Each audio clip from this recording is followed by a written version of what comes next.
We could have cut holes in this. Right. Missed opportunity. We could have warned them. Missed opportunity. Could have had your eyes through there.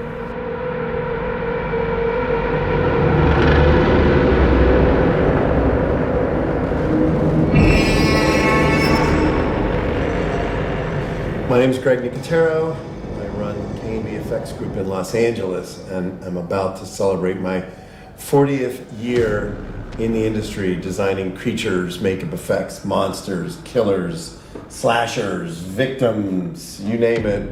I probably killed them or brought them to life. You and I, when we first got together here, we're like, hey, you know, we're gonna make a new Leatherface, and the clay is new. Let's start molding. Yeah. I wanted this to start with someone who obviously is an expert at doing it, but has that lineage of touching real things, practical things. Yeah. How do you start with that mindset? You have to put your head into the mindset of what frightens people from a visceral level.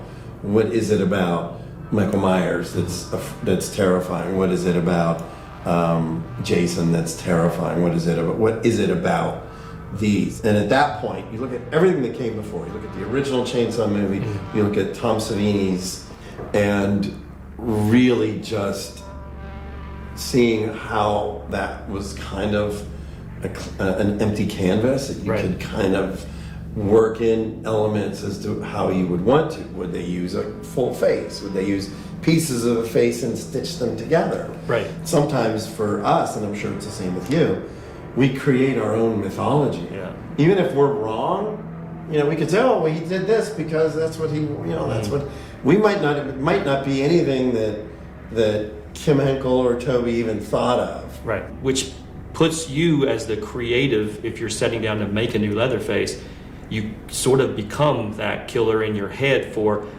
what face would I have taken? How would I have taken it? And it started with that first conversation where we said, the first film, when it starts, and it's talking about something happening in a graveyard, that someone was robbing a grave, and then there was some artwork that was created using bodies. This was the family that went and did this. You know, they're the ones that went there. It's Hitchhiker and Leatherface went. Yeah. And we started talking about that idea of Leatherface approaching his costumes for the job at hand. It's a character. Correct. He's created characters for himself, and those characters, it's not just like getting dressed up to go to a wedding. Right. Like if Leatherface went to a wedding, he would have a very cool mask that Yeah. would go with whatever he was wearing. Right. But that's what we were really focusing on and started talking about. Okay, well, if Hitchhiker wants to go and do some grave robbing, you know he's taking the muscle. He's taking Leatherface to help. Leatherface is going to be digging. Leatherface is going to be pulling caskets out, prying caskets open. In Texas, in the heat, it made sense that he would roll his sleeves up and the suspenders help hold the pants up while he's been over digging and pulling bodies out. I remember we had the overalls. The bib overalls was an idea at one point. Yeah. There was some images that had kind of flashed into my face early on in terms of just the way the hair would look, wanting the skin to dangle. So that the skin is hanging off of the face. So it wasn't as traditional as a lot of the other masks because it wasn't just a full face. It wasn't a single face that was cut out, but it was multiple bits. Right. And the shape of the eyes. The shape of the eyes is always one of the first things because if you think about that's a draw on the face. Like you always go to the eyes. Right. So I like the idea of using a mouth as one of the eye holes. Yeah. Silicone. If you deal with silicone material, which is what we use a lot of times to make these things practically, they have weight to them. So if you have a hole that's that big, it will tend to stretch and droop a little bit and distort. I mean, it's the signature look for this one. I mean, that's what set this apart. If you were in a dark hallway with a little bit of light and you just saw that screaming face, if Leatherface was not looking directly at you, but he was turned away and his chin was down and all you would see would be the nose and the mouth and that frozen in fear, then he would turn to you. I mean, that Terrifying. yeah.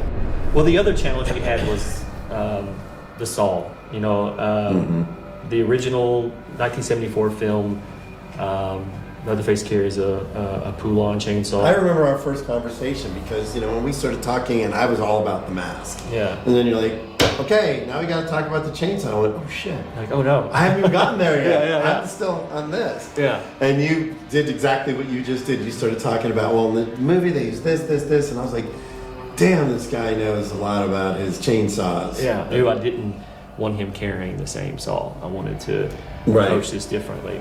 And so, you know, I stumbled on this crazy logging chainsaw that was, you know, probably 20 years even older than the Poulan. I think it's a 1950s model.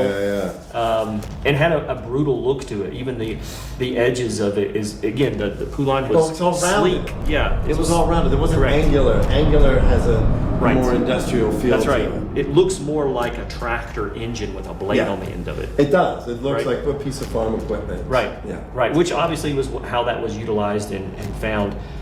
So yeah, this has been nearly a year for you and I working together on this, and going through the different iterations and trying to land on where we both agreed this is the character, right? This is the grave robbing version of him, from the suspenders to the bone bolo that he's wearing. Every piece of this we thought out for this character.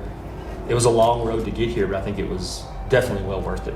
And I want to say thank you for taking the time to tackle this with us, because I know while it fits into the same mold of what you kind of know and breathe, it is still a bit of different. It is. It was really fun. It was a different experience for me to not only take a character that people know, but you know, sort of evolving it and the amount of detail that we went into to guarantee that it would be as authentic a character that lives in that world. You know, that was for me a lot of fun.